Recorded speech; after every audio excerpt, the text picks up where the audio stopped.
Hawkeye, all sports fans, you can now turn your attention to football in addition to women's basketball here at the Voice of College Football. So we appreciate you all being here for another edition of Hawkeyes Live number 85. Leave those comments and questions there in the live chat. We will get to them. Consider supporting the show in a number of ways. Please hit the like button and share these videos on social media. We got Corey Brada here, of course. Without him, we don't have a show. From the Hawkeye of the Storm, get on over there, as I believe the Iowa women are playing tonight. Corey, I saw the link that you had set up. No, it's actually Friday. Friday. They've got a game on Friday. Okay. Yeah, we're just preparing in advance. Sweet 16, Mark. I know you're not into women's hoops, but we got the Sweet 16 beginning this weekend, and big game between Iowa and Colorado. Duke falling to the Buffalo or whatever they are last night. So good to see Iowa have a shot. And they got a shot now to make history and get to the Final Four. We'll see. I mean, it's not going to be easy, of course, but they're the highest seed left in that region. So if they can beat Colorado, they will be out in Seattle. Maybe a regional advantage for Colorado. My guess is that a lot of Iowa fans will get on a plane and go out to Seattle because there's a lot of passionate Iowa women's basketball fans. And then you got probably Ole Miss, maybe. Let's see, who's the other team in that section? Is it tennis? No, I can't remember who the other team is, but they're all lower seeded teams. The top three of the top four seeds in that region have all fallen. So exciting time, man. I am not a huge women's basketball junkie, but I've basically watched every game this year, and it's a fun brand of basketball. Just watching Caitlin Clark play and the show she puts on, and the tandem that she has with Monica Sonano. We're going to have a really, really fun show on Friday, recapping what we hope to be a Sweet 16 victory and previewing an Elite 8 trip, Mark. We've got former Hawkeye Tania Davis coming on with us, and Tania was a part of some really good Iowa teams back during the Megan Gustafson era, and she's going to be coming on Friday. Robert, give me a break. Yeah.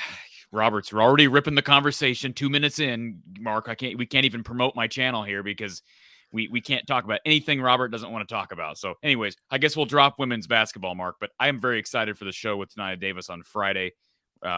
We've had the show on Sunday kicked butt, Mark. A lot of people showed up. I was happy about it, and fun to do these types of shows. Just good to talk about tournament success. I was entertained by that exchange of sorts. So yes, Robert, I would back Corey on that full throttle. I think there's no question that we do a football show and we talk about football like 99 point and a zillion nines after that % of the time. We are sticking to football regardless, of course. But we also understand that most college sports fans of a particular university have their pecking order of interest, but at some point really get excited about their various teams participating in postseason play. And so that's certainly worth mentioning and discussing for all of 45 seconds or so. And of course, Corey's here every week to talk Iowa football with us faithfully. So we want to support what he does. I even checked in for about 30 seconds on an Iowa post-game show the other night, said hi, and know that Corey's always killing it over there. So absolutely. Yeah, appreciated that, Mark. So in terms of football, and really neither one of us have a whole lot to say on this matter, but we do want to acknowledge, of course, this was an important day on Monday for 9 Iowa football players, and specifically for the 4 that did not go to the NFL Combine. You know, this was their time to showcase themselves. So 9 Hawkeyes at the NFL Combine, 9 at Pro Day on Monday, 4 of which did not go to the NFL Combine. Therefore, this is their day to shine. And all 32 NFL teams represented, from what I understand. And I see that Sam Laporta, I hesitated there because Matt Laporta used to be my son's favorite baseball player a long, long time ago. So I almost called him Matt Laporta. Matt Laporta was an obscure player for the Cleveland Indians, but Sam Laporta, yes, did not bench press at the NFL Combine. He did so on Monday, 16 reps at 225. I looked at various articles, nothing there of note, except for, of course, players highlighting that they trained in a much different way toward this pro day to showcase and improve explosiveness and those type of skill sets. And then now they're going to get back to more training toward their positional groups.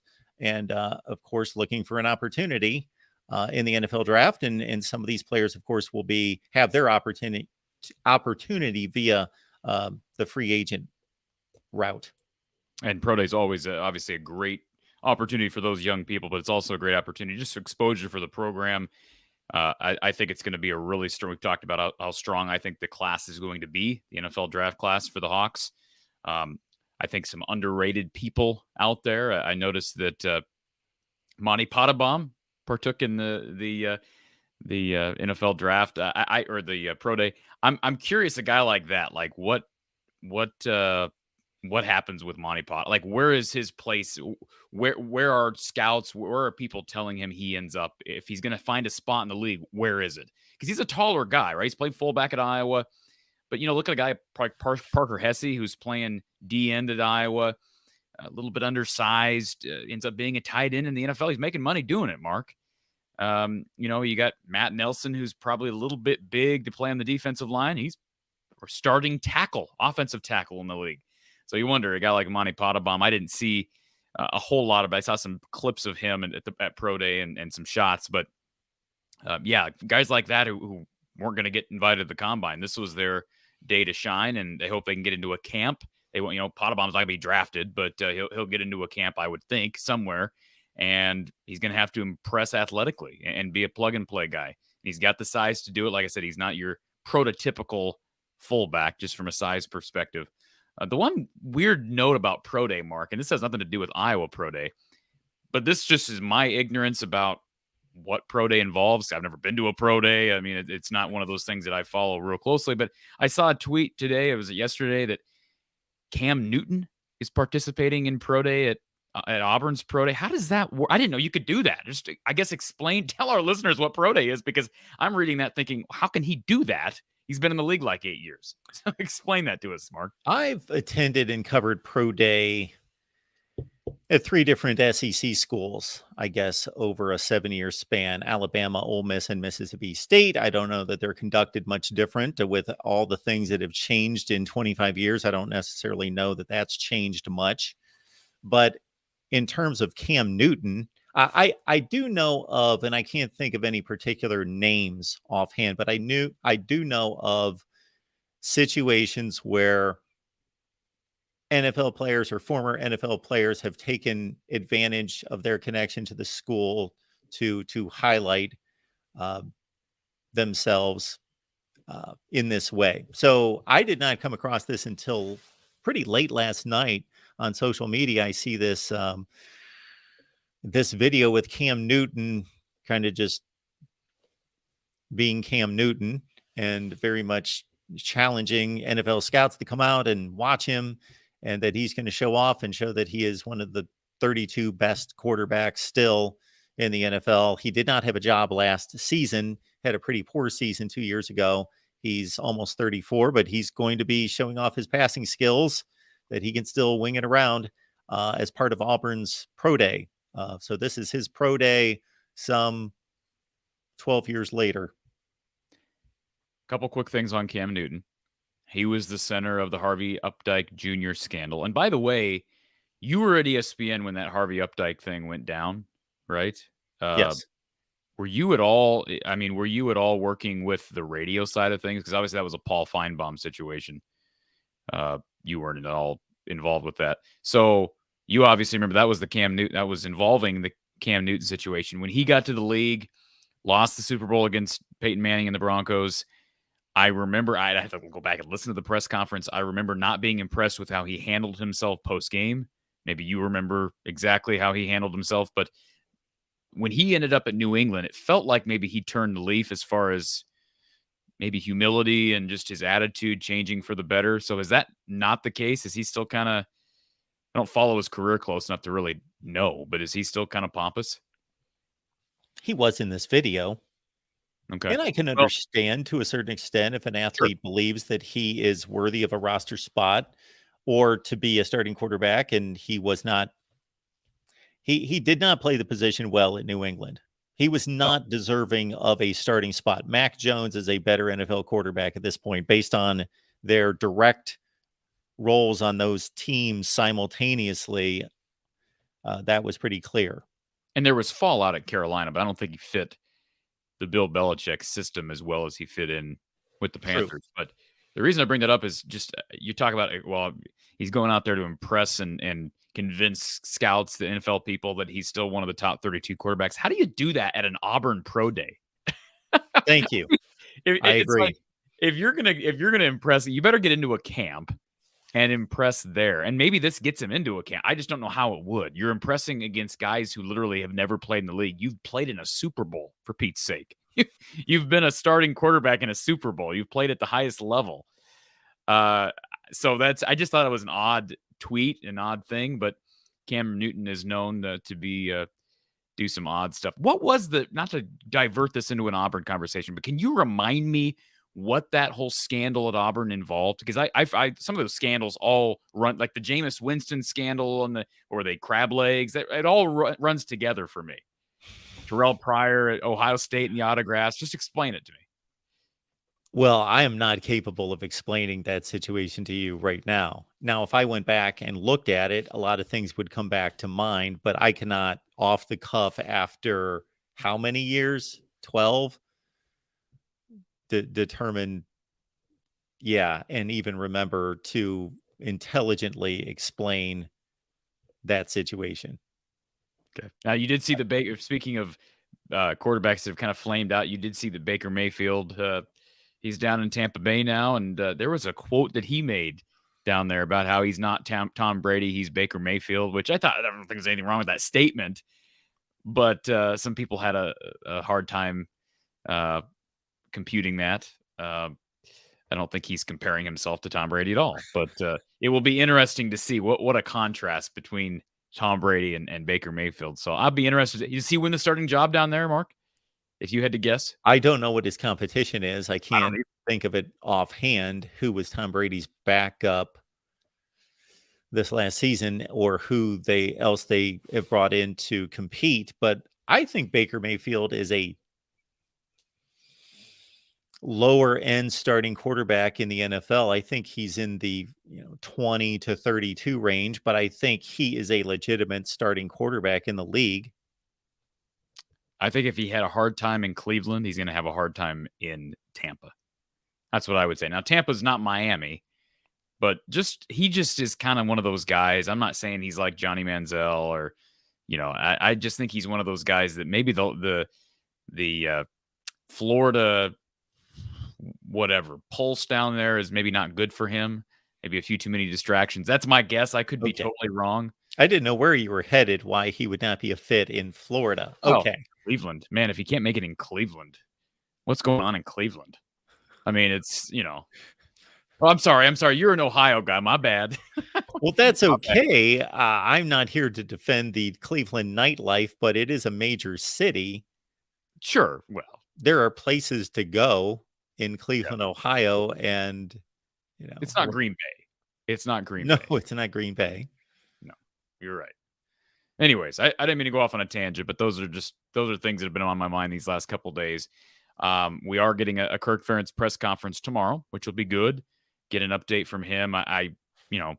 Will there be announcements of anything? I'm not implying staff changes.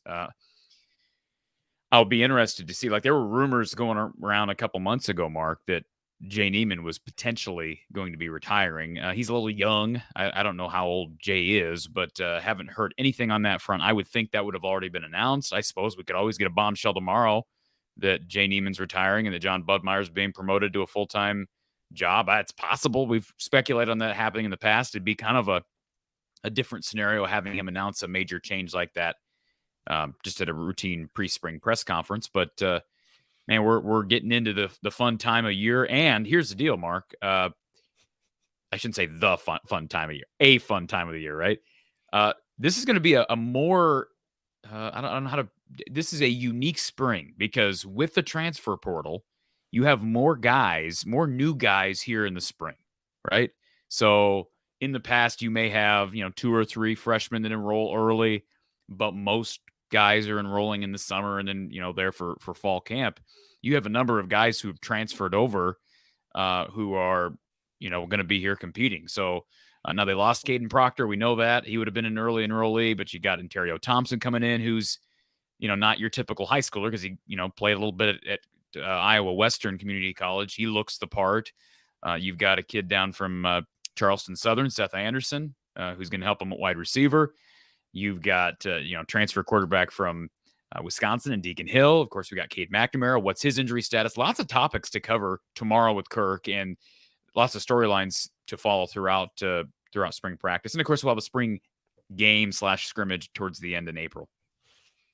I was merely smirking because as soon as you brought up the name of John Budmeyer, I was thinking, I can't wait for the next decision, the next statement, the next storyline that gets you riled up and fired up to go chase something down, because you were on a mission concerning John Budmeyer and his background and whether, what his role was going to be with the football team. And listen, I know you thrive off this sport year round. I enjoy having the weeks of Iowa women's basketball and Iowa men's basketball because it gives me a bit of a reprieve. And now, not that I love college football. I love Iowa football. Don't get me wrong. I love talking about it. But I even had who was it the other day? One of our regular callers on, I think it was Drill. I think it was your guy, Drill MVP. He called in because he calls in. He doesn't call in for the men's show anymore. He calls in for the women's show. And he says it's because, he doesn't want to take time away from other callers for the men's game. And I've asked him, I said, you watch the football show? Why don't you call in during football? And he basically said, I think it was the other day, he said, well, it just kind of gets monotonous. It's just the same thing. And I don't think he's ripping the show. He's just ripping kind of the Iowa storylines. It's just kind of the same storyline every year. Now, again, it's a little different this year because you got some different personnel. Kirk was more active in the transfer portal. So that some of that should change. But I understand where people like Drill MVP are coming from on that. And I would have to admit that I look for inventive ways to discuss the sport and look at different angles, rate different things, rank different things, all of that, because it is the longest off season. And if you're just going to preview the next season, then wow, it becomes tiresome. So there's no question about that. It's funny that you bring up the real MVP and of course, a Kentucky lean there. We do an SEC show every Tuesday at noon. We had a Georgia caller bring up, for some reason, Mark Stoops, and then he then made the connection to Iowa and whether Mark Stoops would even take an Iowa job. So this was not a topic that I put on the table, but this Georgia caller wanted to talk about Mark Stoops and whether Mark Stoops would take the Iowa job once Kirk hangs it up. And so we had a pretty good conversation about comparing the two football programs and the two opportunities, because it is debatable as to which is the better program or opportunity at this point.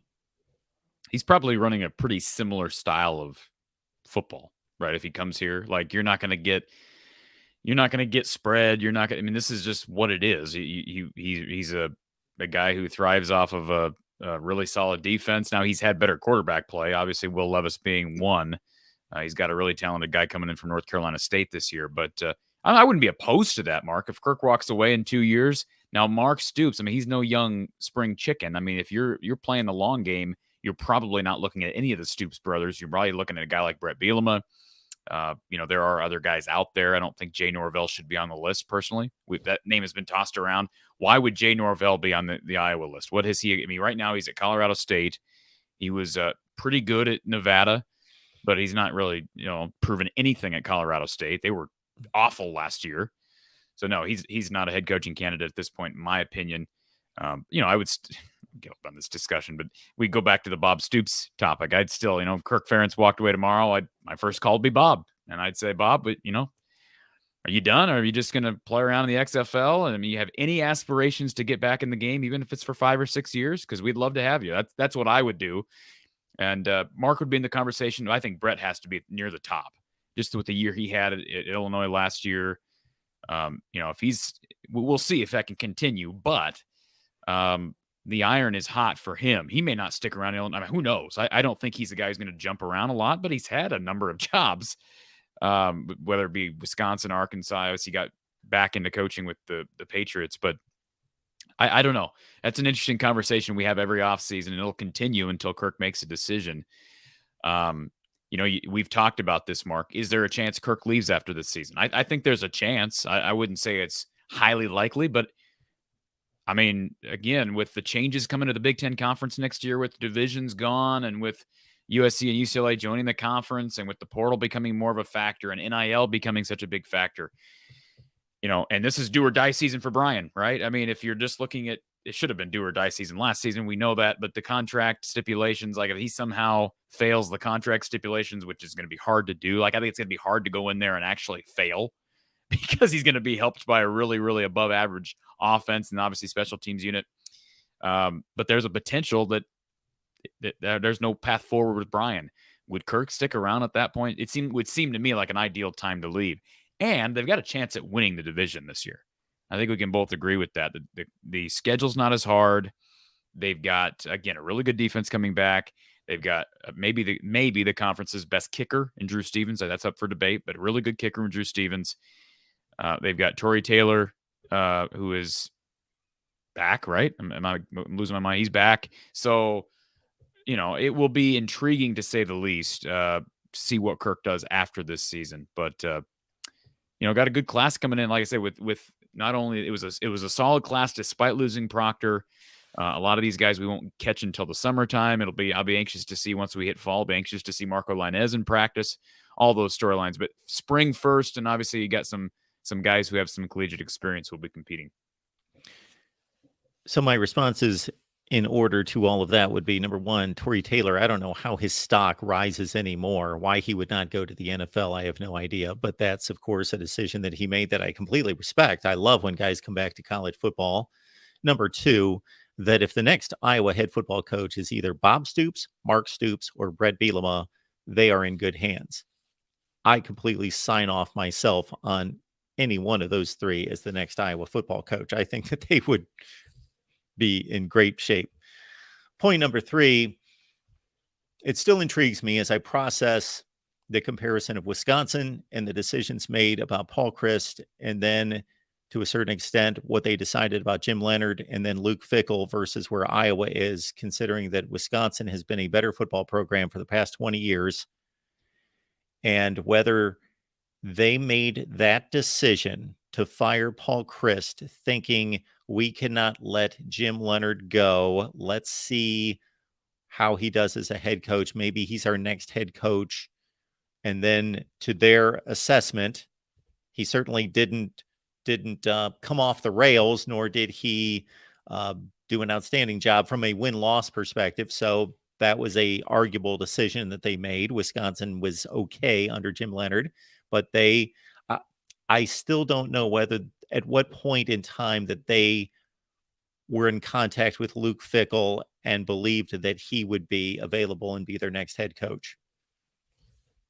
Well, the biggest storyline with Iowa right now, like just from an athletic department standpoint, is not Kirk. There are rumors out there about Fran McCaffrey. Could he end up back at Notre Dame? I don't know that Notre Dame is interested in a guy who's, I don't know how old Fran McCaffrey is, but he's older than most, especially, guys that are probably, in the coaching carousel, if you will. And then Gary Barta, we've talked about the recent controversy with him and the lawsuit, which was really the last major college football story we had here in the state of Iowa about a month ago or less. Gary Barta, nothing's been announced by the university president. I don't anticipate anything being announced. I think he'll be here again, but who knows what his future looks like. So yeah, it's the Luke Fickell Wisconsin thing we've talked about at length. And as long as Gary Barta's at Iowa, there will I seriously doubt there is any proactive outlook forward. Gary Barta bows to Kirk Ferentz. I just think have seen that manifested. And I think Kirk Ferentz in the back of his mind, don't you think, Mark, he's still, as much as it's crazy for me to say this, it feels like he still believes that Brian could potentially be the next head coach. Like, I don't think you double down this much if he just thinks it's just a wash. Because you're kind of, we use the term doubling down, tripling down. For Brian's career, if there's no path forward as the head coach here someday, one would think it'd be best for him to go somewhere else to get his feet under him somewhere else. But that's not happening. So I wonder if Kirk still believes that, hey, if we get this thing on track, Brian can still be my follower or my whatever. So if Gary Bart is there, then I would say that he's not looking elsewhere. I'm not saying he thinks that Brian's going to be the next head coach either, but I would guess in his mind, things still need to play out, even though I think for most people have played out long enough. I'm going to guess that if Kirk's around another 3 seasons and Iowa wins 9 to 10 games a year, something in that range, and the Iowa offense improves to top 50 to 60 in the nation in those 3 seasons, then Kirk will believe that he has the right and the justification to push Brian as the next head coach. I agree. And the other thing about that is that's the advantage. It sounds weird to say this too, but that's the advantage of having an offense that's 130th. Because if they move into mediocre range, which would be 60 to 70, maybe top 50, then it looks like, wow, look at this job Brian did. That's what that's the perception that or the narrative that could be pushed. Again, I don't necessarily buy into that, and I don't buy into the idea that that's going to happen either. I mean, if all of a sudden, like Cade McNamara comes in this year, like they don't have right now, they may very well make a push for another receiver post spring, but right now they don't have the receiving core or the offensive line to convince me that Cade McNamara is going to be able to vault them up, 70 spots in the rankings. I just cannot imagine a scenario where they go from 130 to even top 60. I just can't. I could see them going to top 100, maybe even top 90. But that's a huge jump, cataclysmic jump. And I do think they'll be better. I've said that before. They're really good I think they're going to be really good at tight end, assuming Eric All's healthy. Even if he's not healthy, I think they're going to be good at tight end. I think running back is solid. They've got a couple good transfers coming in at, wide receiver being one, Seth Anderson, maybe Austin. I can't believe I'm even saying this, but maybe Austin Kutcher ends up being a guy who plays here, even though he's like 8th string at Ohio State. And then they have Rusty Feth and Dejon Parker. Excuse me, I always get his name wrong. I don't know why do I want to say Dejon Jordan? Is there a Dejon Jordan out there? I always am saying Dejon Jordan. Dejon Parker. Anyways, Dejon will be in there. So they got new bodies, but they haven't proven anything yet, Mark. So it'd be hard for me to anticipate that kind of a jump in 1 year. But if he gets, if he meets those really moderate, marks that were built into the contract, then I guess you can assume that if they improve a little bit this year, he's going to be back next year as long as Kirk sticks around. Jason, we appreciate you being here. Jason joins us on all our shows. Thank you so much for that. He's asking, what's up, Corey? What's up, Jason? Appreciate that. We also want to let everyone know that we've got some Iowa merch of sorts there. Wow. So we've got, of course, our Voice of College Football merch, but if you go to the community page, you can grab the link, and I've also dropped it in the live chat, and there's just one product there available from the Hawkeyes that you can grab. So look around, grab the link there on the community page. Also, we've got, I believe, a comment or question coming in from Erica. Erica, thank you so much for being here, of course. Erica says, I'm curious about the Ohio State wide receiver we got. Well, there you go. All I know is that he was buried on the depth chart at Ohio State. Yes, he was. All I can say, Mark, is... I don't even know his name. What's his name again? Austin Kutcher. Let's just be honest. Would it surprise you if he ends up being a starter someday? Like... I don't know anything about him.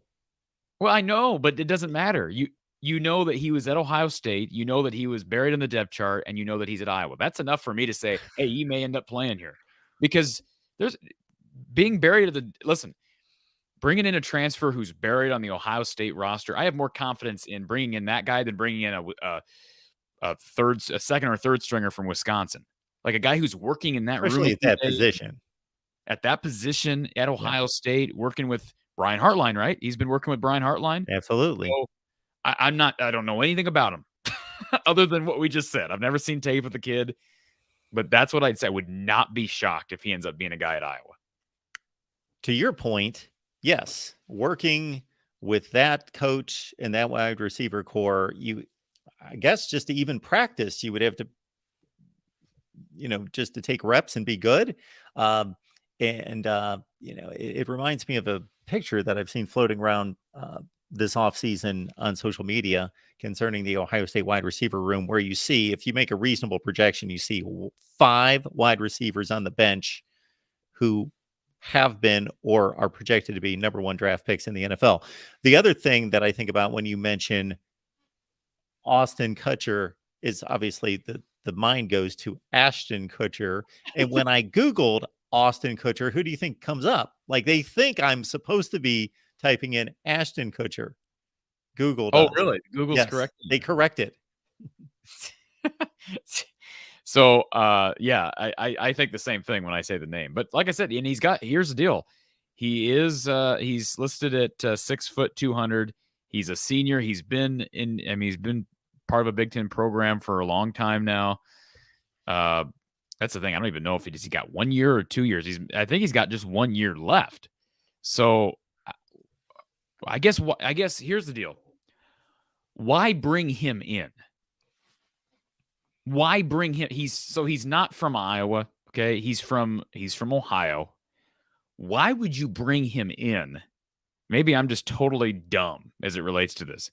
Somebody explain to me why you would bring someone like this in, even as a walk-on, unless it's I don't think, is it because, I guess it could simply be Iowa's got a postgraduate program that interests him and he wants to be part of the football program. I guess that's possible, but I would be surprised if they don't think, hey, he could help us, not just in practice on the scout team. It's amazing how much Google rejects me trying to correct it. It's funny. I still can't find out anything about him. Anyway, and then there's an Austin Kutcher who's like on LinkedIn. He's some business guy, so I can't even find him.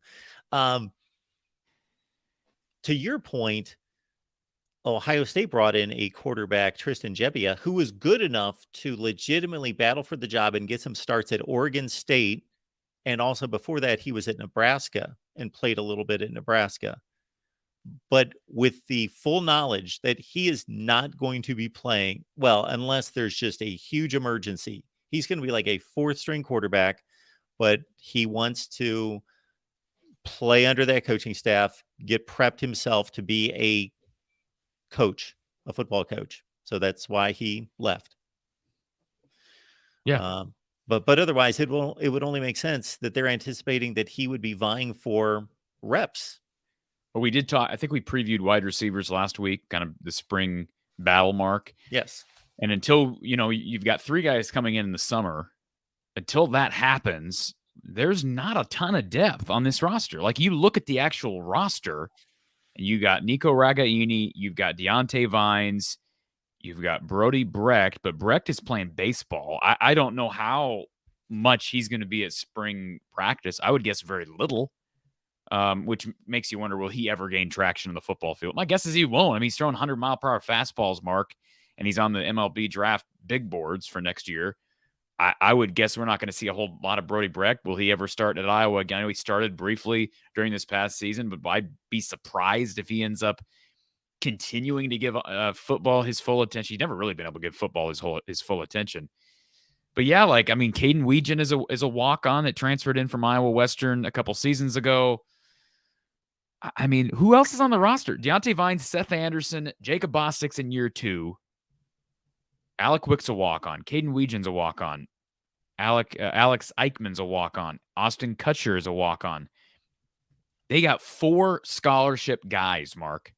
If I'm 1, 2, 3, maybe I'm counting wrong. 1, 2, 3, 4 plus Brecht. And I say that because I don't know that you can really throw Brecht in the conversation. I just don't know how much he's going to be there. So guys like Austin Kutcher and Caden Weegan, the spring is their time to show out, Mark. And if Cade McNamara is healthy, get some reps there. And how about that connection, Mark? You got a former Michigan quarterback throw into a former Ohio State wide receiver. But anyways, spring will be an opportunity for those guys. Ohio State wide receiver. Oh, stop, Mark. Listen, if I was on that Ohio State roster and I was playing behind Jackson Smith and Jigba, and I was playing behind Marvin Harrison Jr., etc., Fleming, and all those guys, I would probably think, hey, I need to prove it to myself that I can't compete somewhere else. Like I'm not saying you've not been given a fair shake, but these guys are pros I'm playing with, and they've made me better, right? Our iron sharpens iron. Like, they've made me better, and I'm on scout team. I'm making our defense better. Like, I think that I think it's plausible. Now, again, he is an Ohio guy. He wasn't taking up a scholarship at Columbus, so believe me, I am not, putting chips down on anything here. But just given the lack of depth and given the poor play at that position, Mark, would not be shocked if he plays. Now, that doesn't mean he's going to be a great receiver, right? Like, he could be a starter at Iowa, Mark, due to a couple different variables, and he's still, the Iowa wide. If you just look at the two groups, look at the Ohio State room compared to the Iowa room, how big of a gap is there? How big of a gap? Like, is it a 50% drop off? Is it a 70% drop off? It's hard for me to measure it in those terms. If there are 65 Power 5 teams and Ohio State has the best wide receiver room in the country and Iowa has one of the 10 worst. So it's like an 85% drop off, 90% drop off. That's what I'm saying. So if you're going from one of the best rooms in the country to one of the worst rooms in the country, okay, we understand the drop off between rooms. What do you think the anticipated drop off would be between Jackson Smith and Jigba and Austin Kutcher? It might be close to 80 to 85%, but that would also tell me, hey, he's got a chance to play at Iowa. You see what I'm saying? Sure, I do. So we'll see. That's a way to look at it. Sure. Our buddy Cole is here and asking, is Cade McNamara full go for the spring? I don't think we're going to find that out specifically until tomorrow. I know he spoke with the media here not that long ago and acted like he's doing well. But again, what he says is one thing, and what the coaches and the doctors are going to allow him to do is another. I just can't imagine. I mean, if he's given the full clearance, fine. Go out there and develop, some chemistry with guys like Ragaini, and Seth Anderson is a big one. I think you've got to get. Ragaini is going to be here 1 year. If Cade McNamara sticks here a couple of years, he's going to get Seth Anderson both years, and Seth Anderson could end up being his number one target. Now, maybe that ends up being Eric All because he has the chemistry with him from Michigan, or maybe Luke Lachey. But they got to get wide receiver room more involved. So if he's ready to go, fine. But I think the last thing Iowa wants to do is risk his health. Imagine if he were to go out there too soon, Mark, have a huge setback with his knee, and that whole plan blows up before you. So this is going to be they've got to make very meticulous decisions as it relates to his health. And my guess is he'll play this spring. It's just a total guess. He'll play this spring, but he will be limited. I can't imagine him being full go after having knee surgery, last October or whatever it was. Yeah, so this is a good comment by our viewer, who I can't really see their handle, but the viewer here, he's bringing up Dominic Blaylock, who was good enough to receive playing time at Georgia on a regular basis. I don't know that he technically started, but he was a quasi starter, and he's still in the transfer portal. Why? That's the question. Why? If he was if you can playing time at a Georgia program that's kind of turned into a dynasty, why is he still out there? That's sure. Probably a question that I was asking itself, right? Remember, they're very careful about who they go after, character-wise, baggage-wise. Not saying he's got baggage, but yeah, there's the reason he's still out there. 15 catches and a touchdown last year, 18 catches and 5 touchdowns his freshman season. Yeah. He's a 4-star out of high school. So, I mean, yeah, they're going to, like I said, there are going to be more guys too, Mark, that enter the portal after spring. Now, some of those people will be entering the portal because they've gotten beat out. So you're kind of having to sift through guys without probably knowing anything official from other teams, right? I mean, we're seeing maybe they, you're going to see some post-spring depth charts being released, and spring depth charts, of course, but you're going to, I would think that'd be an even tougher process to sift through guys that are entering after spring and figure out why are they entering now, right? Now, Charlie Jones entered after spring last year, right? Basically in the middle of summer. And if it was because he got beat out, then that's on Iowa. But I don't think that's why. So there are situations out there. Now you're not going to get like if Charlie Jones, like if Wisconsin has a stud receiver that we don't know about, Mark, and he says, I want to leave Wisconsin because this offense, well, it's better. It can be better under Fickle. We can agree on that. But I'm going to leave this offense because it sucks and it doesn't highlight my skill set. Iowa's probably not going to be his destination if he's looking to upgrade offenses. So you're probably not going to benefit from a situation like Purdue did with Charlie Jones a year ago. But they will probably push. I'm guessing they'll push for at least one more receiver. They may end at that, Mark. I don't know that they do a ton else in the portal. I know we were going to talk running back today. They don't have a ton. Like, they went after the kid that ended up at Iowa State, the Stanford transfer, whose name escapes me at the moment. They lost one running back to the transfer portal. They did bring in Terrell Washington Jr., who is an early enrollee.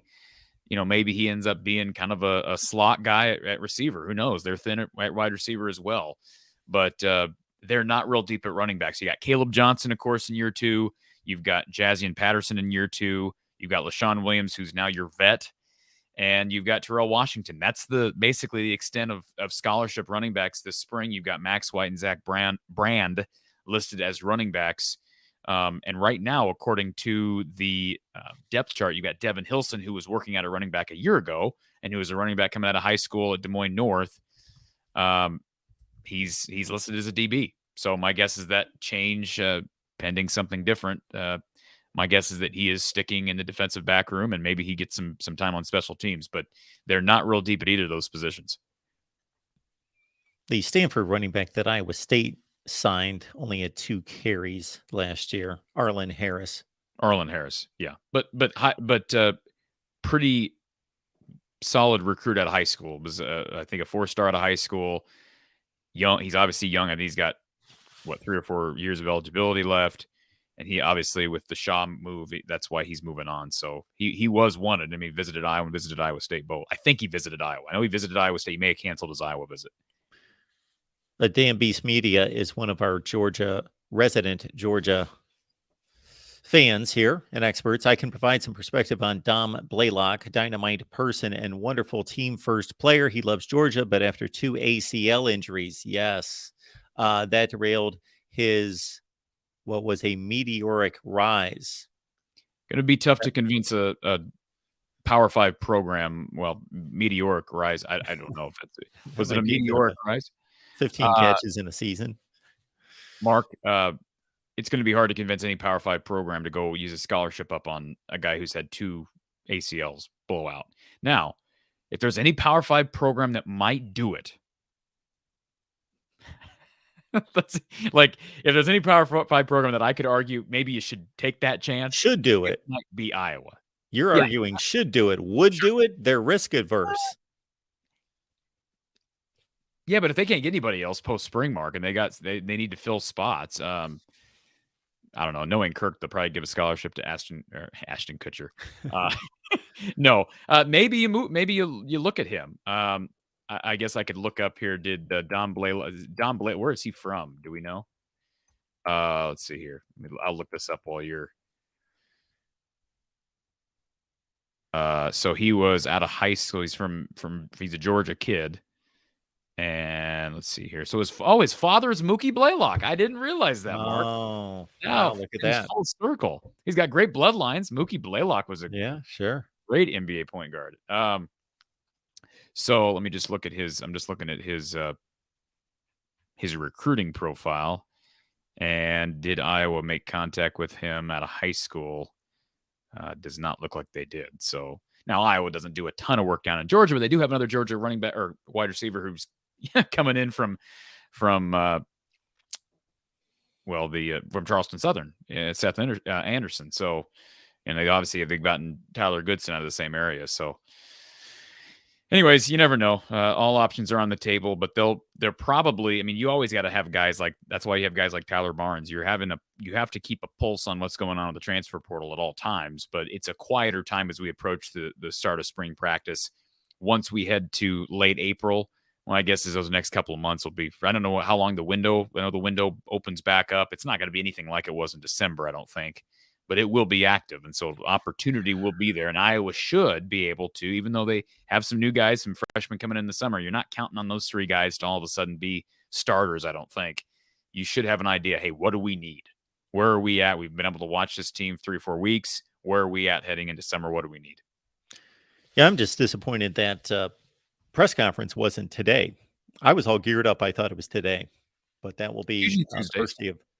Yeah, Tuesdays are normally the Kirk Ferentz presser day, but start of spring practice is tomorrow, so we'll get a presser with Kirk tomorrow. Can those be seen live? Usually, I think the university will be. I'm assuming they'll be broadcasting it on their YouTube channel. Yeah. Okay. Typically, they are 4:00 Central.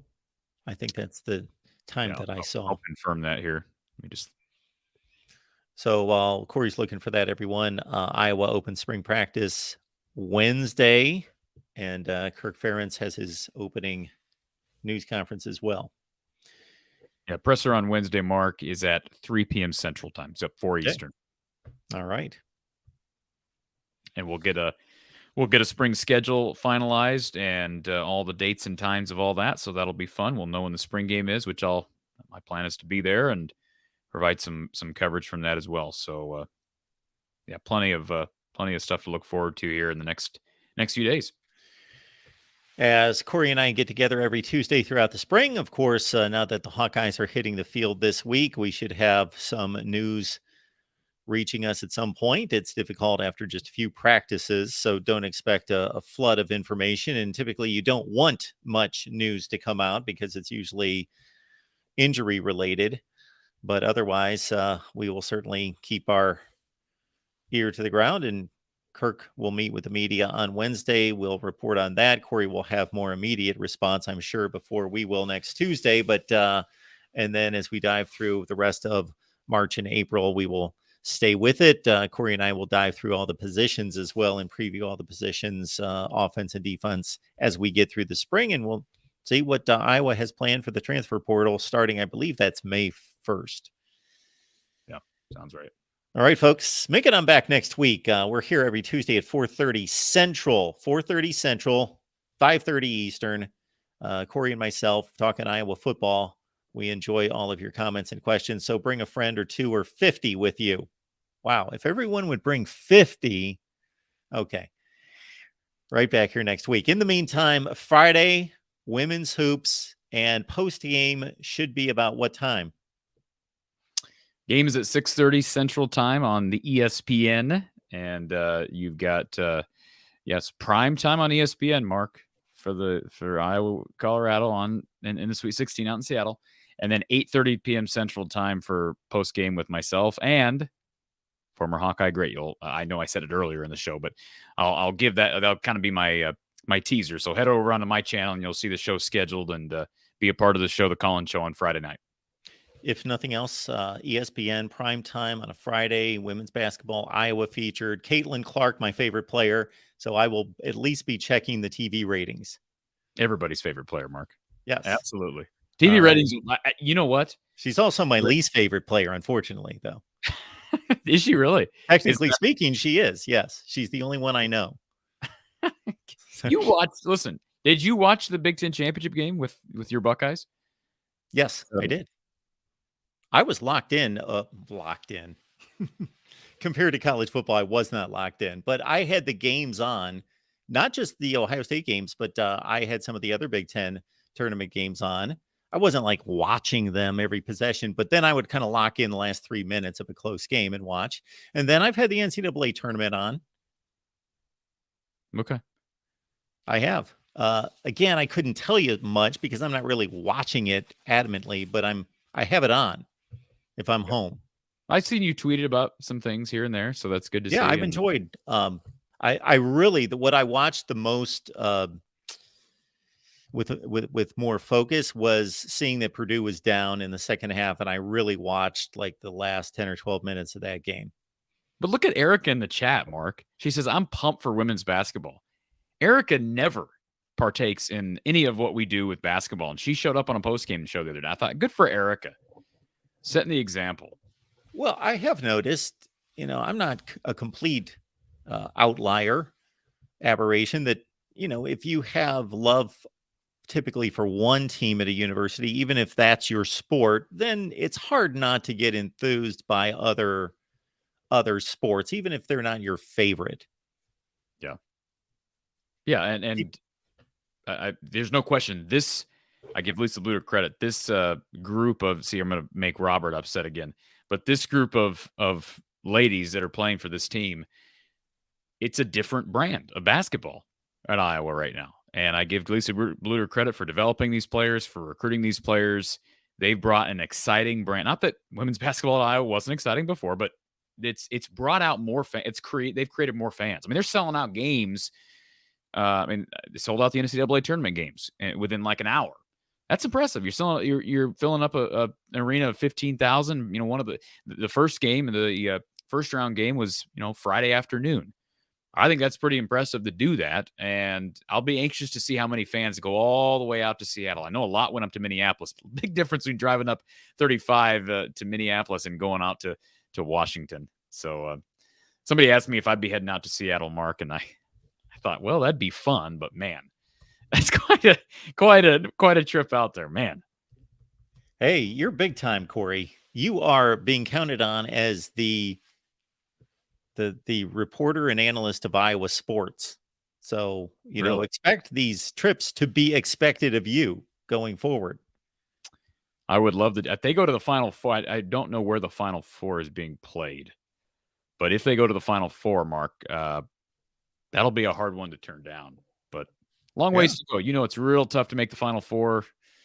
It's going to be hard on a neutral court. They're not going to have the hometown fans, as many of the hometown fans. All that is going to be a fact. You're also changing 2 time zones. I'm assuming they get down there. They're probably out there today, maybe tomorrow at the latest. I can't imagine them. I would think they're there at least by tomorrow. And, with the men out, Mark, that's the other thing. Like anybody who knows me knows I follow the men more closely than the women. I've always been that way. But the men are done. The men are done, Mark. So, like, when the men are, I think that also helps the cause for the women. Like, Iowa fans want to watch the men play, just like they want, maybe women's basketball fans want to watch the women play. But with the men done, like, I want to watch this. I want to watch this team make a deep, deep run. So, there's a hilarious clip of Bill Burr, the comedian, talking about the failure of the WNBA and who's to blame for that. It's hilarious. Anyway. Well, this isn't the WNBA, Mark. I know it's not the WNBA. I know it's not the WNBA. Didn't they try to put that on Lifetime at one time? Well, it's been on ESPN. I know, but they actually a long time ago. I don't know if they still tried to market it to Lifetime, and it was just it was a failure. Yeah, I don't think the marketing people in the WNBA are very good at what they're doing. Now, maybe they're doing better. I don't know. I don't follow see, there's a lot of Iowa fans. Mark, there's a ton of Iowa women's basketball fans who could not care less about the WNBA. And it doesn't have its own, cliquish following like the NBA does, right? Because there's a lot of people in the NBA don't care about college basketball. It doesn't have that sort of appeal. So, maybe that changes with people like Caitlin Clark, who've kind of, the NIL era is gonna change things a bit for the women's game. Certainly, Caitlin Clark might be the most profitable. This is what's crazy, Mark. Caitlin Clark might be making more with NIL than any other athlete at Iowa, and that's not even. I'm not joking about that. Like she's got deals with a bunch of she was on. She's been on March Madness. I stream all my March Madness games through the March Madness app. I'm talking about the men's games. She's on Buick has an ad with her and a couple other young ladies. She's with Buick. She's got Hy-Vee. She's got all these big deals. I don't know. It's interesting. NIL has changed the game for everybody, but it's almost changed the game more for certain people in the women's game because it's hard to make money post graduating. Once you're done with your college career, There is not much money in the WNBA. There's not a ton of money overseas, and there's more overseas. But it's not like, a young guy trying to go to the NBA. I mean, there's a lot of money there if you can make it. It's tough to make it, but there's a lot of money there if you can. Someone like Caitlin Clark, I would be surprised if she doesn't stay at Iowa for 5 years because she's an opportunity to make a lot of money while she's here. I think that's great. I think it's fantastic. Yes, absolutely. Absolutely. It's the American way. It's capitalism. I don't believe it's necessarily good for college athletics, but I think that that's secondary to just providing for these athletes what they deserve, just as being citizens. Not that they deserve it, but the opportunity, just like the rest of us. All right, everyone. See you back here next Tuesday, same time, same fill in the blank channel. And then, of course, Corey with the Women's Post on Friday night at the Hawkeye, from the Hawkeye of the Storm. All right. Thanks, Corey. Thanks, Mark.